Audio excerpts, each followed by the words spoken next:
Hello, আমি অভিপ্সা চট্টোপাধ্যায় ব্যানার্জি। আমি Rawdon street Neotia ভাগীরথীতে admission নিয়েছি 18 তারিখ আমার বেবি হওয়ার জন্য। আমার 19 তারিখে বেবি হয়েছে। এই নিউটিয়া ভাগীরথীর প্রত্যেকটা স্টাফ, এমনকি চাইল্ড কেয়ার ওয়ার্ড আর খাওয়া দাওয়া, নার্সেস, কোনো মানে আমার কোনো বলার কিছু ভাষাই নেই আর কি। এত ওনাদের ব্যবহার ভালো। আর আমি অ্যাডমিশন নিয়েছি ডক্টর ইন্দ্রনীল সাহার আন্ডারে। স্যারের তো কোনো তুলনাই হয় না, সাথে স্যারের টিমের। আর সব থেকে মেন কথা, স্যারকে আমি লাস্ট 1.5-2 বছর ধরে দেখাচ্ছি। স্যারের বিহেভিয়ার, স্যারের টিমের বিহেভিয়ার, আমি তা নিয়ে কোনো কথা বলতেই চাই না। খুব ভালো লেগেছে আমার। আপনারাও আসুন এখানে, আপনারাও চেষ্টা করুন এখানে এসে দেখানোর, স্যারকে দেখানোর।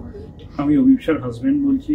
I am highly satisfied with Neotia Bhagirathi, along with that Dr. Indranil Saha, Dr. Anand Sharma and team. I am highly satisfied with their service and everything. Thank you.